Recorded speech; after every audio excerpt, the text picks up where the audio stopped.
Eu sou a Clara, arquiteta da Arquico, e estamos na nossa terceira temporada do Arqui Conversa. Conversa sobre arquitetura e, nessa temporada, vou abordar assuntos relacionados à arquitetura e arte. Hoje, vamos falar sobre ilustração com o arquiteto e ilustrador Alan.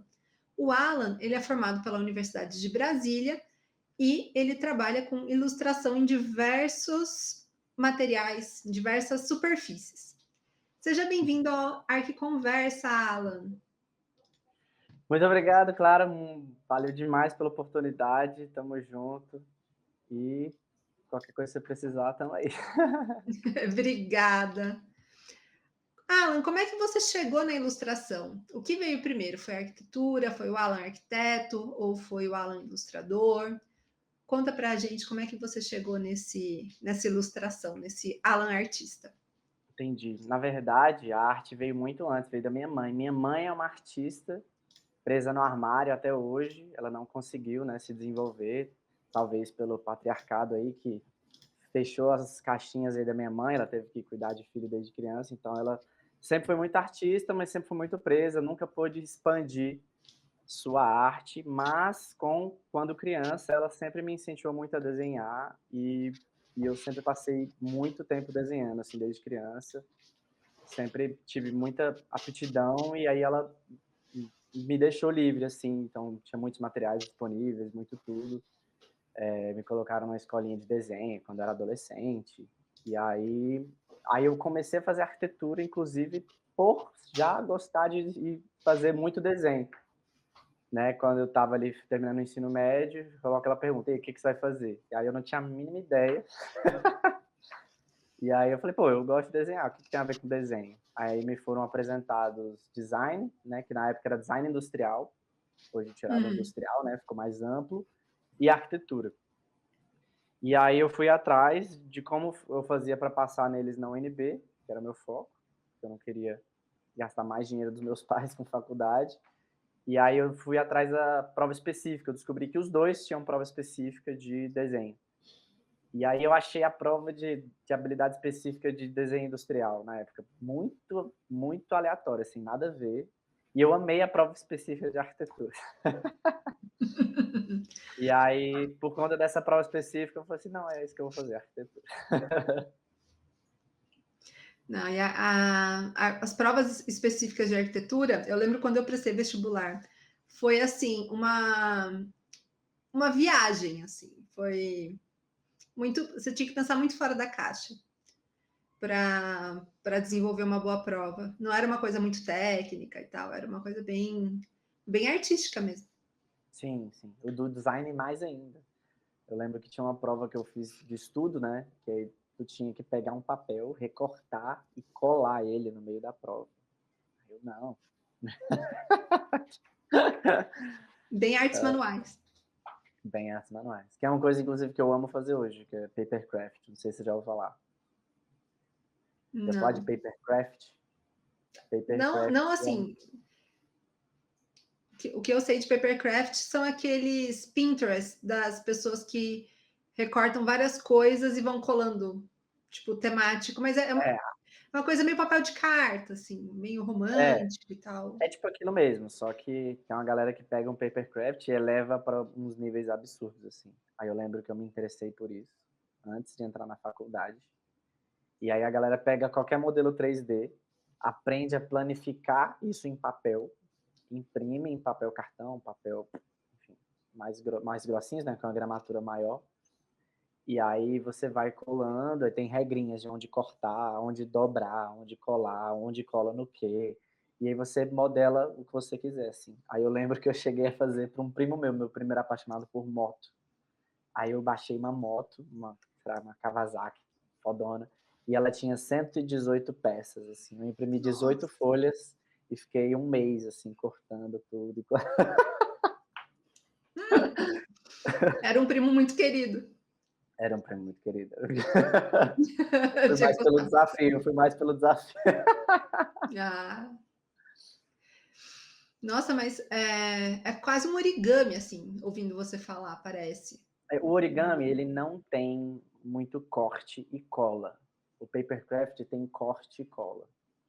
Então, tipo É, assim, o origami ele é meio que preso nas suas regras, né? Que você pode dobrar e você pode encaixar. Então você pode até pegar vários origamis e fazer um mais complexo, mas você não pode colar eles e não pode cortar o papel, né? Aí ele fica limitado naquelas formas.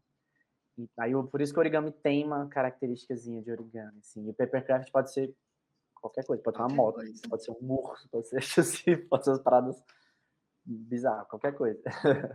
Nossa, eu fico imaginando, assim, a planificação das coisas. Deve ter sido muito bom essa habilidade na hora de fazer as maquetes, né, na faculdade, porque, É nossa, uma as minhas boa maquetes eram abstração. horríveis. É uma boa abstração. Mas no papercraft tem programa que pega o modelo 3D e planifica para você. Hum. E também tem, acho que programas que pegam casas e planificam para você cortar a laser, eu acho. Não sei. Mas com certeza deve Faz ter. Com certeza. sentido. Com certeza deve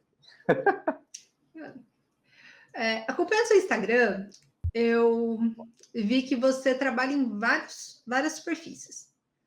Então, eu vi trabalho em papel, eu vi prancha de surf e eu vi paredes, né? São os afrescos, né? Que a gente...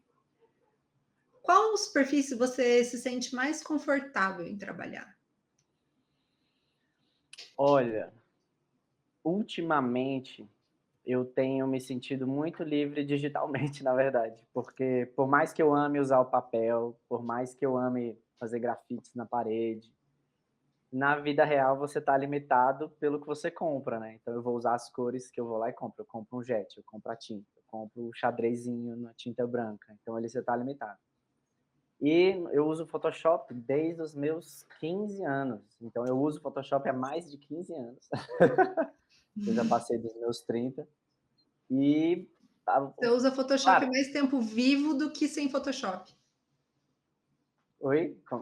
Você usa o Photoshop, você tem mais tempo de vida com Photoshop do que sem Photoshop. Exatamente, exatamente. 17 anos de Photoshop.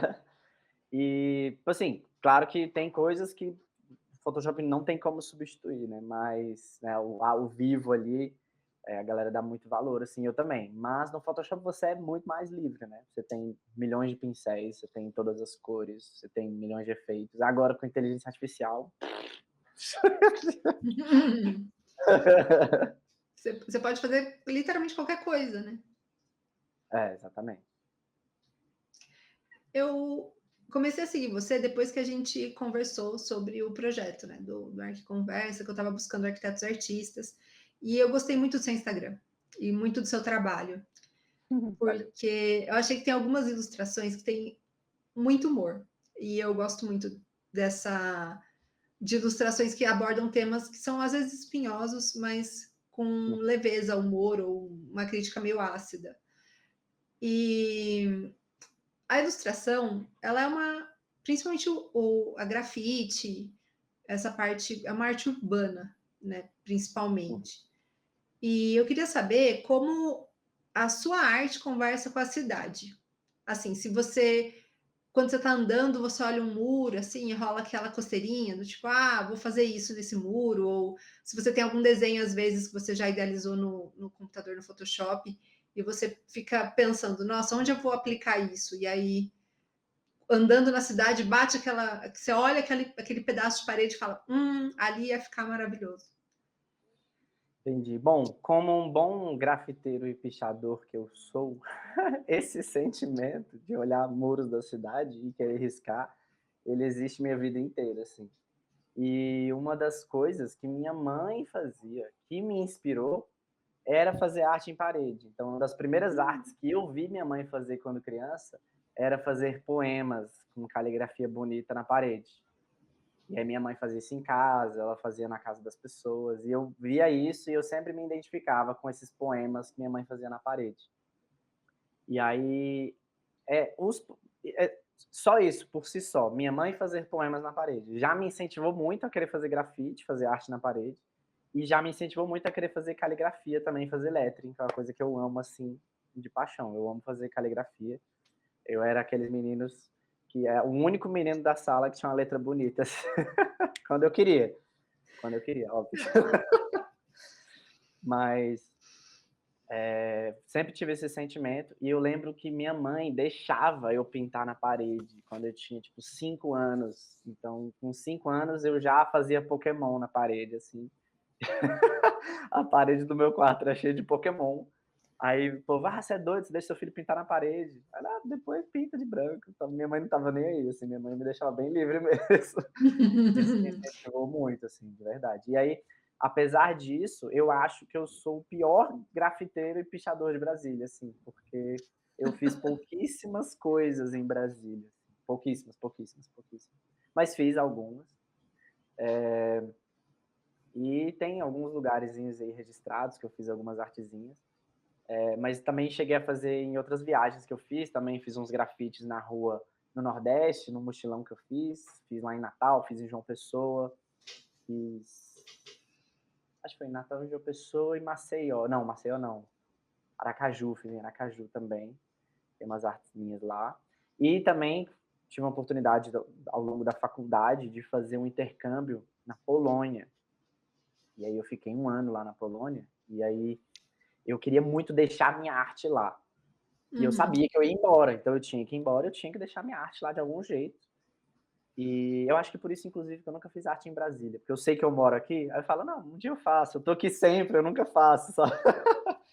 E aí eu lembro que eu na primeiro mês que eu estava lá, eu falei assim: "Cara, esse é o muro perfeito", ele é escondido, ninguém, eu não ia ter autorização lá, porque eu não conhecia ninguém, lá ia ter que ser uma coisa meio ilegal mesmo, assim. E aí eu Supostamente, mas não tô nem aí. já tá aqui, né? Aí eu marquei esse muro e eu planejei essa arte durante 1 ano, porque eu falei: "Eu só vou fazer essa arte na semana que eu for embora, porque se eu for pego, entre aspas, eu falo: 'Mano, eu vou embora, daqui semana que vem eu não tô aqui mais, então não faz sentido você me prender, você me dá multa'", assim. Era meio que uma troca, assim, que eu ia, então Aham. eu não sabia quando eu ia embora, então eu fiquei aguardando quando eu ia embora. E eu, tipo assim, eu planejei a arte. E aí eu fiquei 1 ano com essa arte guardada no Photoshop, esperando eu comprar passagem e ir embora. Aí deu pandemia e tal, fiquei 1 ano e meio lá. Aí finalmente, quando eu comprei a passagem, faltava 1 semana para ir embora, eu fui lá de madrugada, no outono, fazendo 2 graus, e fiz a arte assim na. Você tem foto? Tenho foto, tá no meu Instagram, tá no meu Instagram. Ah, a gente vai colocar na tela. Beleza, pode colocar, eu te mando, eu te mando. É uma das artes que eu tenho mais orgulho, assim, ficou bem legal, bem legal. Nossa, é muito legal essa história, mesmo assim. Parece foi uma coisa muito esperada, porque você esperou 1 ano, veio a pandemia, você ficou mais 6 meses. Foi, foi, Deve foi. ter sido algo bem. Quando É, você tipo assim, terminou, deve ter rolado um alívio, assim. não, foi uma sensação de, ai, como é que fala? De satisfação, Isso é né, bom. pessoal, assim, né, tipo: "Caraca, eu realmente mentalizei, planejei, executei, finalizei, tá pronto", tá ligado? Tipo assim, Meio eu missão sou de eu cumprida. missão cumprida, exatamente, exatamente. Eu vou puxar uma pergunta de Brasília, aproveitar que você já falou disso.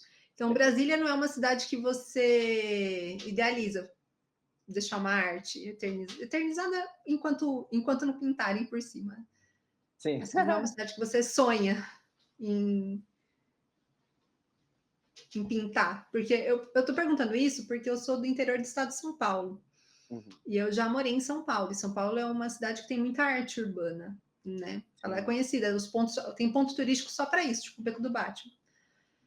E Brasília é uma cidade muito branca, né? Assim, o concreto ele é muito aparente. Então, Uhum.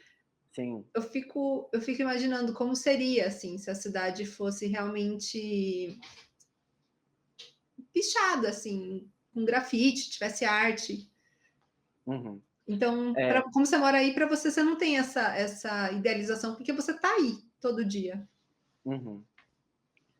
Isso é uma coisa engraçada de você falar, você que nunca visitou, né, que você já tinha me falado que nunca veio, É. mas a parte que todo mundo conhece de Brasília, essa parte arquitetônica, do Oscar Niemeyer, da catedral, do museu, são muito limpas, né, porque obviamente é muito vigiado, então a galera não mete a mão. Mas Tem muitos lugares em Brasília que são muito pichados e muito grafitados, e eles me inspiram muito a também estar querendo fazer e a fazer. E aí sempre quando eu vejo esses lugares me dá vontade. Inclusive, eu tenho um grupo no WhatsApp comigo mesmo, que quando tem umas passarelas subterrâneas aqui, que tem tanto para pedestre quanto para carro, né?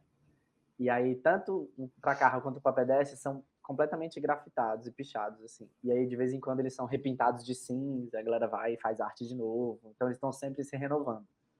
E aí, eu tenho um grupo comigo no WhatsApp, tipo assim, ó, passarela, no endereço tal, tá liberada. Tipo assim, aí eu fico guardando alguns endereços com lugares que eu quero voltar e pintar, assim. E aí, eu tenho dificuldade de ir lá e fazer depois, assim, porque não é prioridade fazer isso no dia a dia, né? Mas eu tenho um grupo com alguns endereços marcados, assim.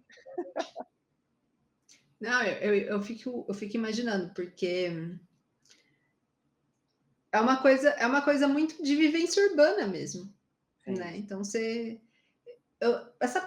eu tô falando assim porque eu lembro quando eu era criança, eu ia para casa da minha avó e tinha um cruzamento, tinha que passar por ali para chegar lá. E era uma rua em T, então a gente vinha na parte do T e tinha uma via que era assim, e aí você virava ou para direita ou para esquerda. E uhum. aí, bem de frente com essa rua, tinha um muro e tinha uma ovelha Ó, pichada, olhando brava, assim, para você. Então, você chegava de frente com a ovelha brava. E aí, é uma coisa assim, é uma cidade minúscula, né? Mas é uma coisa que me marcou muito. Então, eu acho muito, muito legal quando tem uma apropriação, assim, sabe? uhum. Eu acho muito divertido. Sim, sim, muito massa. Eu também Então, concordo. Brasília não é uma prioridade, apesar de você rolar um log, assim, do que está Completo, disponível. completo, completo. E com certeza, mais da metade aí, quando eu for lá, vai estar pichado ou pintado. Já vai ter ido. Aí também tem a UNB, a própria universidade daqui, a Universidade Federal daqui, chama UNB, né, a Universidade de Brasília, e ela é completamente pichada e grafitada, e de vez em quando ainda vem gente lá e pinta de cinza de novo, tipo assim, alguns movimentos que eu não entendo, mas rola. Aí a galera vai e pinta de novo em cima. Porque, velho, se tá concreto aparente e você grafita, fica uma estética, né? Tem um grafite, né, urbano lá na universidade, no concreto aparente. Se você quiser tirar aquilo, tu mete um jato de pressão para voltar ao concreto aparente. Tu não pinta de cinza. Pelo amor de Deus, aí fica uma pintura cinza em cima do concreto aparente na obra do Lelé, É, tá ligado? Tipo assim, não, não, aí dá vontade de pegar o cinza e pintar de novo. Inclusive, essa arte da Polônia, essa é outra história engraçada. Essa arte da Polônia, eu pensei muito em fazer ela. hum, E o que eu descobri? Eu fiz ela em cima de uma arte. Foi exatamente esse exemplo. Era um concreto aparente, e aí eles grafitaram uma coisa lá. Só que na Polônia, você pode grafitar onde você quiser, e eles não se importam, assim, né? Igual aqui, assim, se importa, mas enfim, ficou. Só que se for coisa de futebol, como lá tem muita briga de futebol, tipo, igual no Brasil, se for de futebol, eles pintam por cima, para não, para como se diz, aquela gangue de futebol tá marcando a cidade. Então, para não rolar essas rivalidades com locais, né, eles pintam só os grafites de futebol. E esse lugar que eu fiz era uma mancha cinza que estava em cima de alguma arte de futebol que fizeram. E aí tinha vários do lado que não foram pintados de cinza. Aí eu perguntei, por que só esse tá pintado de cinza? Ah, é pelo futebol. Ah, entendi. Aí me explicaram.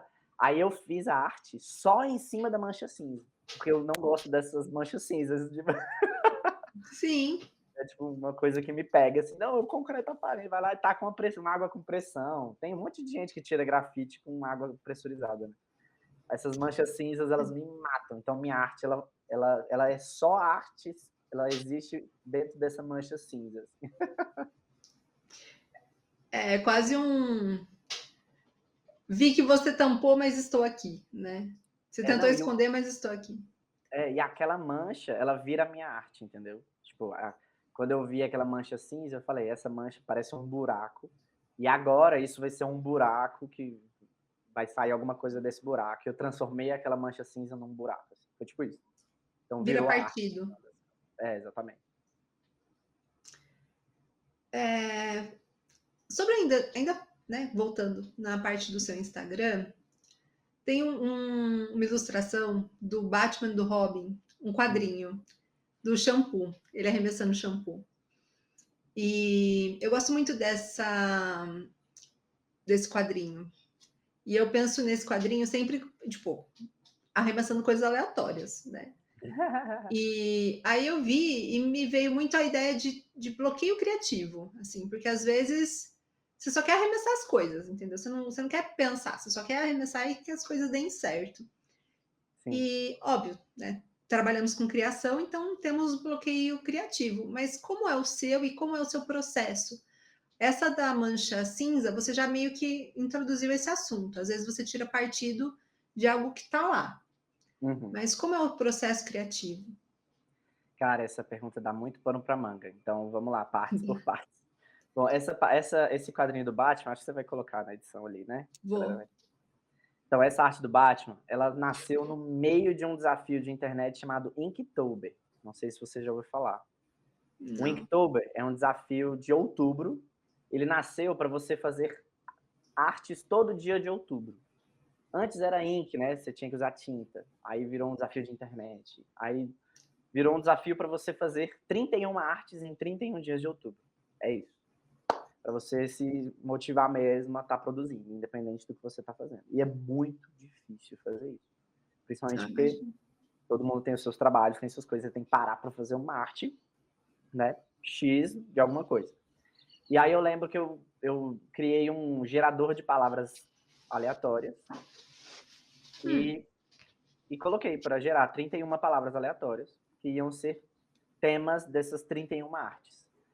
E aí, nesse dia, eu não sei que dia que é, o dia do shampoo, mas a palavra aleatória desse dia era shampoo. E eu acho que foi lá pro dia 10 a 20. Tava bem no meio do desafio. E no meio do desafio eu já tava, tipo assim, meu Deus, o que eu faço, assim? E aí eu lembrei de uma professora minha, que ela falava assim pra mim, você tá com um problema? Você não sabe o que você desenha? Aí eu, não. Aí lá tem uma coisa que ajuda muito, que é só você botar o lápis no papel e mexer o lápis. E o que ela fala parece muito tosco, mas é muito real. E, nossa, me gera muitos gatilhos, assim. Por quê? Porque tem um negócio, não sei se você sabe, que chama Síndrome do Papel Branco. Já ouviu falar disso? Não, mas devo ter. É o writer's block, né? Que também para escritores. Todo mundo chega em algum momento, vê um papel branco e não sabe começar, não sabe digitar. Era uma vez, tá ligado? As primeiras palavras, os primeiros riscos. E isso, para mim, né, se dá por conta da liberdade infinita. Então, quando você tem todas as possibilidades do mundo, você fica meio que paralisado e não consegue fazer nada. Entendeu?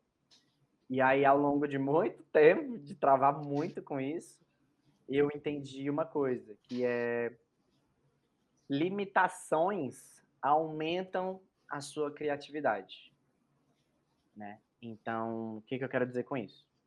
Você pode pegar qualquer artista, você dá um papel em branco para ele, dá um lápis e fala, desenha qualquer coisa. Muitos vão travar. Fala assim, mas o quê? O que você quer? Tipo assim, né? É isso, a síndrome do papel branco. É tudo que eu posso, mas calma, eu preciso de algum parâmetro. Agora, você vira para ele, você dá um lápis azul claro, um lápis azul escuro e fala, desenha uma galinha azul. Aí ele, opa, aí ele não vai ter nenhum problema. Só que ele vai fazer uma galinha azul irada. Sacou?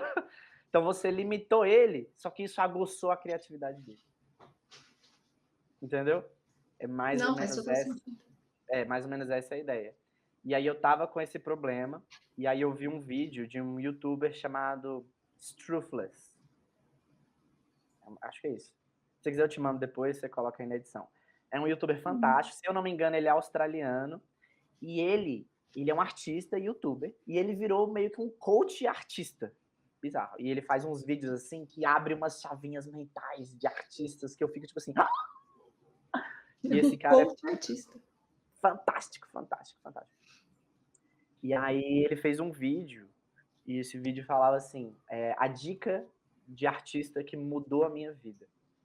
E aí o título dele, tipo, era bem, eu fui muito clickbait, assim, não, tem que ver esse vídeo. Eu já conhecia os vídeos dele, eu fui lá, cliquei, e ele contou a história que mudou a vida dele, que foi esse casal, Guilherme e Mark, eles são artistas reconhecidos mundialmente, assim. Talvez você já tenha visto alguma arte deles. Talvez. Eles são um casal que eles só fazem uma coisa. Eles fazem um homem com cabeça de cachorro e uma mulher com cabeça de coelho. Só isso. Esses são os personagens do casal. Então eles se limitaram. Ele só pode fazer um cara com cabeça de cachorro e uma mulher com cabeça de coelho. Só que esses são os personagens que podem estar em qualquer Em lugar. qualquer lugar. Então eles fazem escultura de aço, escultura de bronze desses dois personagens. Eles são artistas escultores. Eles fazem quadros deles dois em cima da mobilete. Enfim, você pode colocar aí na edição se você quiser também pra galera entender. E aí esse casal, esse Mark, tava conversando com esse youtuber. E esse youtuber tava com problema. Aí o Mark virou pra ele e falou assim, cara, desenha uma coisa só. Aí ele, como assim? Desenha uma coisa só. Eu só desenho um cara com cabeça de cachorro. Aí ele, tá bom, você é um artista renomado mundialmente, eu vou seguir sua dica. E aí ele decidiu escolher um pássaro australiano. Uhum. E aí, beleza, todo dia eu vou desenhar só esse pássaro, só esse pássaro. E aí ele foi lá e começou a desenhar só esse pássaro. E aí chegou lá no dia... o desafio é por um ano. Tem que ficar um ano. Um ano. Depois de um ano você tá livre. Mas você fez isso por um ano. Então, nesse um ano, todas as artes que você fizer só pode ser desse pássaro. Entendeu? Claro, se alguém te pagar para fazer uma coisa, aí você Não, vai você e faz. faz, mas... Mas as suas artes, as artes que você quiser fazer para sua vida tem que ser desse pássaro. Aí ele, pô, beleza, isso pássaro. Ele não tava aguentando mais fazer pássaro. E aí ele falou assim, mano, eu já desenhei esse pássaro de todos os jeitos que eu imagino. Não sei, e tava no primeiro ou segundo mês, sei lá, muito no início. Ele, mano, eu ainda tenho muito para cobrir, o que é que eu faço? E aí ele começou a criar quadrinhos com o pássaro. Que ele falou, mano, eu já fiz tanta arte com pássaro, eu vou fazer o pássaro fazer alguma coisa. E para fazer alguma coisa, eu vou criar uma história, para criar uma história, eu vou criar um quadrinho. E aí, sem querer, ele se descobriu apaixonado por quadrinhos e se encontrou em fazer quadrinhos. E ele disse que ele não entenderia que ele amaria fazer quadrinhos se não fosse a incessante maneira de desenhar pássaros sempre. Exatamente. E aí isso meio que despertou nele esse sentimento de, caraca, me encontrei de acordo com esse processo. E aí esse vídeo foi essa chavinha que virou, assim, aí eu, caralho, eu preciso desenhar alguma coisa por um ano, eu preciso fazer esse desafio comigo mesmo, assim. E aí eu vi esse vídeo em dezembro, assim. Eu falei, então vai virar um ano, acho que era 2019. Tenho que fazer isso. Aí eu pensei, o que eu vou desenhar por um ano? O que eu vou desenhar? Né? Que você vai decidir uma coisa, você vai ficar preso um ano com aquilo. Então tem que ser uma coisa que você gosta de fazer. O mínimo. E aí, putz, fiquei pensando. E aí, sabe onde é que eu voltei? Eu voltei na minha prova específica de arquitetura. Na minha prova, não foi na prova que eu fiz para passar na faculdade. Foi na prova que eu estudei para passar. Né? Eu baixei na internet uma prova de 2 anos antes. E aí, uma das questões da prova era desenhe 2 mãos. Faça 2 desenhos de mão. E aí eu lembro que eu amei muito esse exercício por 2 motivos. Primeiro, porque todo mundo odeia desenhar a mão. E eu sempre desenhei mãos como artista, muito antes dessa prova. Até porque eu gostava do desafio, porque esse negócio de desenhar a mão é uma coisa que todo mundo da sociedade odeia fazer. Então, como um artista que gostava de desafios, que se propunha, eu gostava muito de fazer mão. E aí, quando chegou nesse exercício, eu falei, pô, que massa, eu tenho minha mão e eu vou desenhar minha mão. Aí eu peguei minha mão, coloquei numa posição estranha e desenhei. E não era para passar, era um estudo. Só que eu lembro que eu amei fazer exercício em casa e foi isso. Aí eu falei assim, mano, se eu tô preso a desenhar uma coisa por um ano, que tal ser uma coisa que eu tenho na frente da minha cara o tempo todo, de referência? Sim. Aí as coisas se conectaram. Mãos. Aí as coisas se conectaram. Eu falei, tá bom, vou fazer um desafio de desenhar a mão. o ano inteiro. E aí lá fui eu, desenhar só mão, só mão, só mão. E aí comecei em janeiro, fiz várias artes, janeiro, fevereiro, março. E aí chegou em outubro, eu não tinha feito tantas mãos assim. Não sei se você reparou isso no meu Instagram, mas no Instagram é praticamente mãos. Então, eu ia chegar lá. É. Então tá explicado. E aí quando chegou outubro, falei assim, mano, eu não fiz nem 30 artes de janeiro até setembro. Então eu vou fazer 30 mãos em outubro. Aí eu peguei os temas, os 31 temas aleatórios e falei, vou fazer tudo que tá aqui no tema, mas com mão. Então os temas são meio que tudo. Tem mão e tem o tema, sacou? E aí entrei no desafio, vou fazer 31 mãos por 31 dias. E aí, finalizando o papo, que eu falei que dava muito pano pra manga, chegou no shampoo, eu já tava louco de fazer mão. Além de estar louco de fazer mão, eu já tava doido de fazer uma arte diária já por 10, 15 dias, que o shampoo foi bem no meio do processo. E aí eu já tava limitado para ser criativo, só que eu já tava no limitado de criativo explodido ao quadrado. Aí eu, meu Deus, o que eu faço com shampoo e mão? Tipo, eu vou fazer uma mão na cabeça, sabe? Eu comecei a viajar, será que eu faço uma... Porque, tipo assim, quando você lava a cabeça com shampoo, você tá mexendo. Eu falei assim, eu vou fazer uma arte estática. Sim. Eu não vou fazer um vídeo, numa arte. Que é pra fazer uma arte, não precisa um vídeo. Apesar de que eu fiz vídeo no Sim. desafio, eu fiz um vídeo assim, eu fiz 2, aliás. E aí eu, caraca, o que eu tenho que fazer? E aí, sem querer, eu passei né, tava scrollando lá e passou esse meme do Batman dando um tapa no Robin. E aí eu conectei tudo e falei assim, mano, eu vou tacar um shampoo na cabeça do Robin. É shampoo que você quer? É É shampoo que shampoo que você você vai quer. ter. Exatamente. E aí Então, fechou taca-lhe o tudo. shampoo. Taca ali shampoo, exatamente. Não, eu achei maravilhoso. Eu olhei aquilo e falei, meu Deus. E assim, eu adorei mesmo, porque é completamente fora da casinha, assim. Você não imagina o Batman tacando shampoo no Robin, sabe? Achei Exato. maravilhoso. Maravilhoso. Outra foto que me chamou muita atenção, principalmente porque eu tenho muito medo de altura, é você pintando o mural da Black Sheep. Ah, isso foi recente, isso foi recente. E assim, você tá numa escada apoiada em cima de outra escada. Eu entendo que a posição do mural é maravilhosa, porque ela tá, tipo, no alto, aí você tá descendo a escada, você tem o Isso, mural ali, você tem uma visibilidade absurda e tal. Achei muito. A posição é sim. excelente. Todo mundo percebe a arte, ela é bem, bem visível lá. Não, ela é muito presente. Eu colocaria, sim, se eu tivesse pensado no espaço, eu colocaria uma arte ali, com certeza.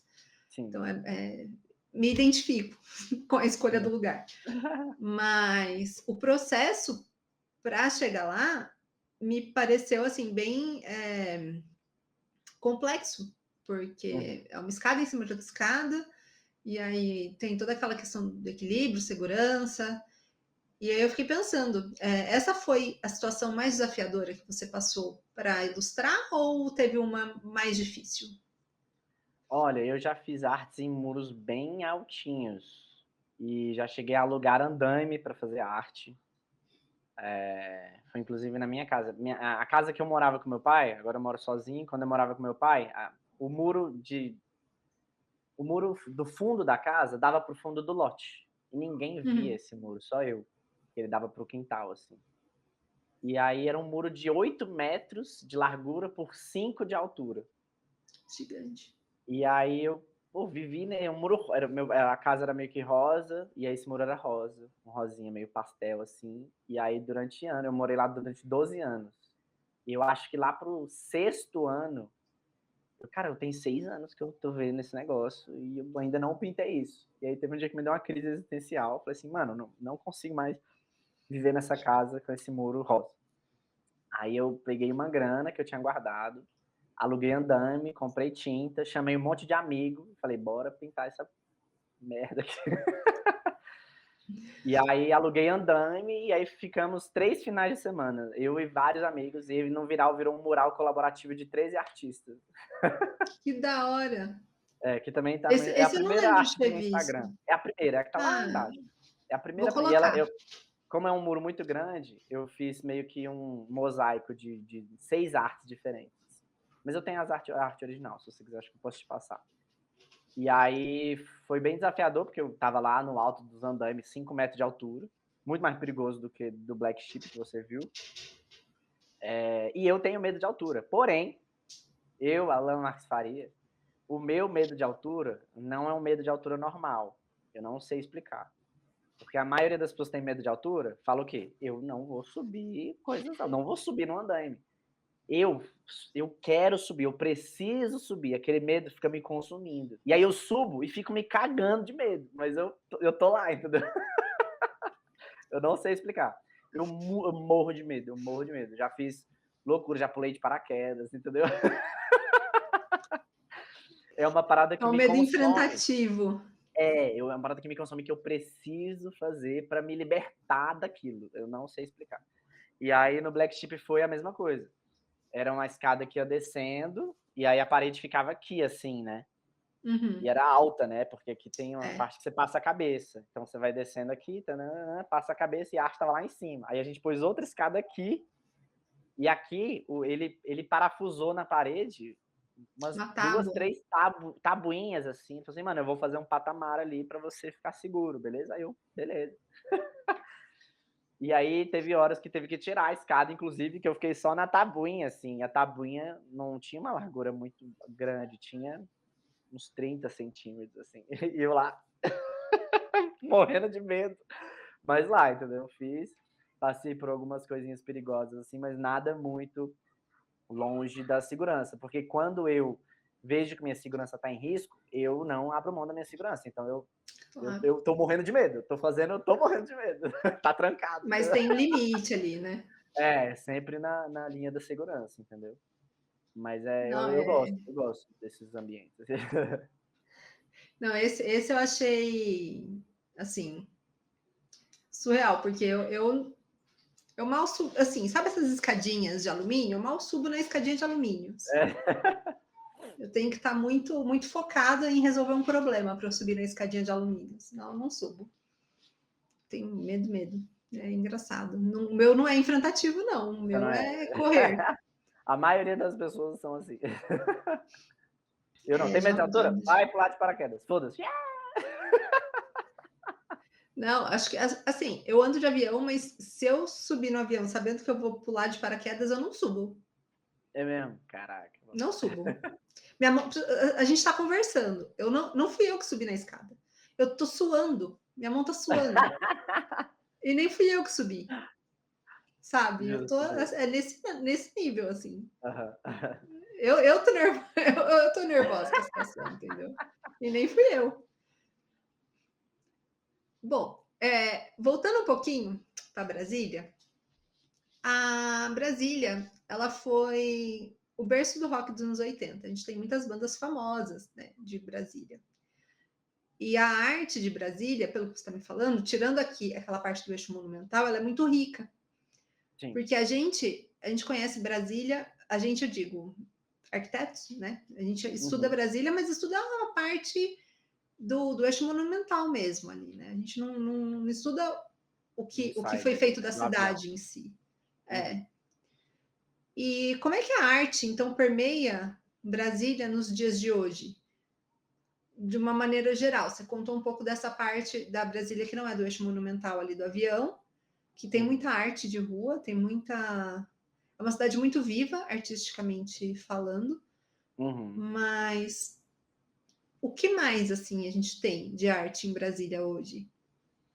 Então, tem a questão das RAs, que a gente chama, que são as regiões administrativas, que é um terminho chato para falar cidade. Só que a galera não dá o nome de cidade porque aqui não é um estado, aqui é um distrito federal e tem essas regrinhas que para mim não faz o menor sentido. E o que acontece? Brasília, o aviãozinho mesmo, todo mundo estuda, que está todo mundo acostumado, ele tem, se eu não me engano, 300 mil habitantes. 400 a 300 mil, assim. É bem pouco. E o Distrito Federal, com o entorno, que a gente chama de RID, que é Região Integrada de Desenvolvimento do Entorno, que é uma sigla que só arquiteto e urbanista usa. Só, e os Correios? Então essa RID, de que é DF entorno é o quê? Mesmo quem está ali, Valparaíso do Goiás, Águas Lindas, que são cidades do Goiás, efetivamente, são cidades, mas vivem em função de Brasília, vão trabalhar em Brasília, né? Formosa, enfim. Toda essa rede tem 3 milhões de pessoas. É como Então, se fosse a região metropolitana. mais ou menos. Mais ou menos. Só que no centro, que é o aviãozinho, tem 300 mil. Então, para 3 milhões, então tem 2,7 milhões de pessoas que não vivem ali. E sabe qual é o pior? 80% dos trabalhos estão ali.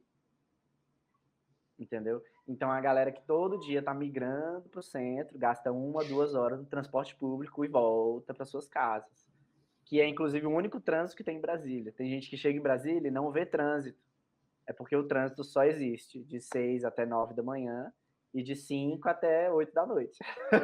Porque é esse Desenvolvimento fluxo intenso pendular. de 2 milhões de pessoas vindo para o centro, de 2 milhões de pessoas saindo do centro. A vantagem é que essas 2 milhões não é de um ponto A para um ponto B. É meio que Brasília no meio e elas vão para todos os lados, assim, sacou? É E distribuído. Brasília tem um termo que a gente usa em urbanismo, que ela é espraiada. Né? Então, ela foi distribuída entre essas RAs, né? Que a gente tem RA pra caramba, assim, e aí um pouquinho desses 2 milhões vão para todos os lugares, assim. É claro, tem umas muito piores que as outras, umas muito mais populosas que as outras, uns trânsitos muito piores que os outros, transportes públicos muito piores que os outros. Inclusive, um desses gerou a maior favela da América Latina, que está aqui. Não é em Que a São galera Paulo? não tá ligada. Não sei, faz tempo que eu saí da faculdade. Não, Quando eu tudo bem. estava na faculdade, as minhas professoras de urbanismo falaram, mano, a nossa Sol Nascente virou a maior favela da América Latina. Mas assim, as pessoas têm uma visão de favela muito errada, né? Porque vem as favelas da Rocinha e acham que todas as favelas são em cima do morro, que é uma arquitetura muito pobre e tal. Mas você vai na favela, a galera tá lá com gatunete, tá com chuveiro quente, tá com as casinhas lindas, né? Enfim, é um estilo de vida que a galera não sabe que existe, mas são galera que tá lá de invasão, que não tem segurança sobre a terra, galera que não tem asfalto, enfim, muito lixo, falta de segurança pública, todas as mazelas sociais que a gente já tá acostumado, tá lá. E como Brasília é muito plano, permitiu que crescesse em níveis alarmantes a ponto de virar a maior da América Latina, que não tem como conceber isso, assim. Falei, como é que aqui virou a maior... Porque aqui tudo é plano. O Rio, as favelas, elas não conseguem expandir mais, porque elas estão presas nos morros pelas próprias Sim. regiões, como é que fala, adjacentes. Não tem como a Rocinha ser maior que ela já é, impossível. Né? Ela... A geografia limita. Exatamente. Então aqui não, aqui é mato. Então a galera vai desmatando, vai crescendo, vai indo, não tem região montanhosa, não tem nada em volta e só vai. Então, toda essa galera respira Brasília, chega em Brasília, picha Brasília e vai embora. Resumindo assim, né? Então é aquilo, né? São as nossas minorias aí marginalizadas, literalmente, que chegam em Brasília, saca? É uma galera que, por exemplo, teve uma época que Brasília teve uma racionalização de água muito intensa, porque os nossos os lugares de abastecimento, que eu não me lembro onde são exatamente, eles estavam muito baixos, a gente tem períodos de seca muito intensos e não estava tendo água para todo mundo. E aí teve um período que, faz pouco tempo isso, eu estava na faculdade, todas as RAs de Brasília, um dia não tinha água. Entendeu? Um dia da semana, 2 dias da semana. Então você sabia que você não ia lavar a sua casa, não ia lavar roupa toda quarta-feira, porque na sua região, quarta-feira, não ia ter distribuição de água. Entendeu? Foi no começo dos anos 2010, não foi? Quando tinha aquele movimento Choveu na Cantareira. Eu tô falando da Cantareira porque foi aqui em São Paulo. Tinha um site que era Choveu na Cantareira, e aí você entrava todo dia no site para ver se choveu na represa, porque não tinha água. E, pelo que eu lembro, foi um problema generalizado. Foi uma seca Entendi. generalizada no território inteiro. A daqui foi um pouco depois de 2015. Eu lembro que eu estava no começo da faculdade. Eu entrei em 2013. Então foi ali entre 15 e 17. Não lembro exatamente. Eu acho que Mas foi eu por lembro. aí. Durou 2 anos, 1 ano. Foi horrível, assim. E aí eu lembro de estar no carnaval. E aí o carnaval de Brasília, ele é muito icônico. Ele representa muito a política do Brasil. porque o povo de Brasília rico não quer ficar em Brasília no carnaval, e o carnaval pega uma semana inteira. Então, todo mundo que tem dinheiro e mais poder aquisitivo, pega avião e vai para o Rio, vai para São Paulo, vai para qualquer lugar. E quem é pobre em Brasília, que são, né, a galera marginalizada, vem para os carnavais de rua no centro, né, porque é de graça, o metrô é de graça, não sei o quê. E aí eu lembro, tipo assim, de estar indo num carnaval nessa época, e aí tá vindo uma família de regiões mais desfavorecidas. Galera, porra, a gente tá sem água 2 dias da semana e tem um espelho d'água aqui nesse prédio. E a galera vai cair no espelho d'água para se refrescar, sacou? Tipo assim. Então, mostra muito essa parte aí de Brasília, porque esse centrinho, todo mundo conhece avião, ele tem uma densidade populacional completamente bizarra, sim, tipo, a densidade populacional muito baixa, muito espaço público sem uso nenhum, né, que é praticamente um atentado aí contra a galera que vive nesses centros densos, nesses adensamentos urbanos, né, e a política está representada nessa galera, assim, que vai, usa a cidade, picha a cidade, volta. E também nas suas próprias cidades, você vai nessas RAs também, tem muito grafite, muito picho, sacou? Sim. Que justamente reflete um pouco dessa parte política, assim. Inclusive, não sei quem é o seu público que está assistindo isso, mas eu sou artista que, eu sou a favor do picho e tô nem aí, tá ligado? Picho é arte, galera. Picho é feio, grafite não. Mas, cara, reclamar de picho e achar grafite bonito é igual você achar Times New Roman bonito e Comic Sans feio, entendeu? Tipo assim, sabe? É uma arte. O cara escreveu lá de um jeito diferente, sacou?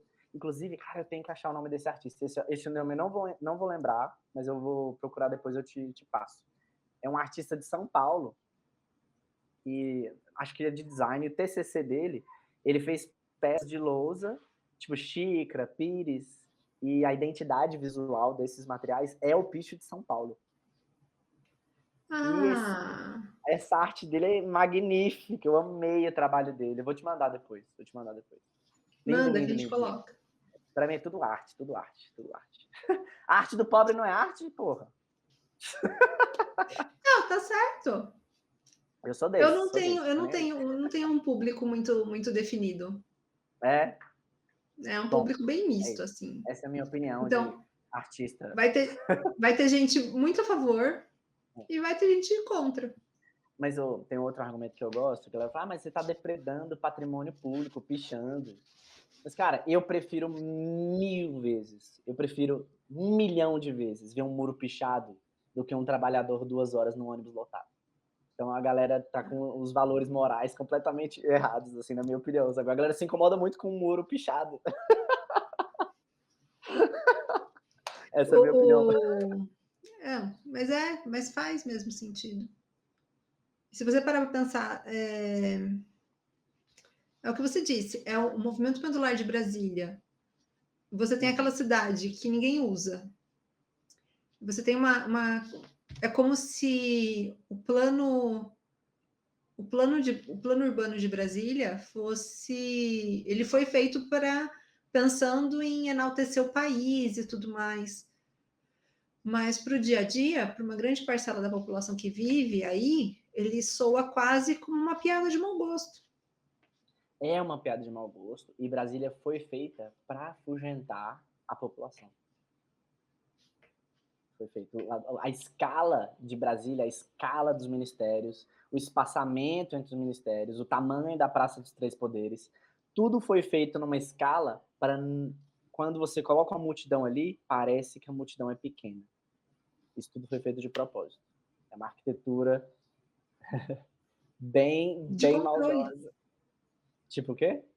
É uma arquitetura de controle. Sim, exatamente.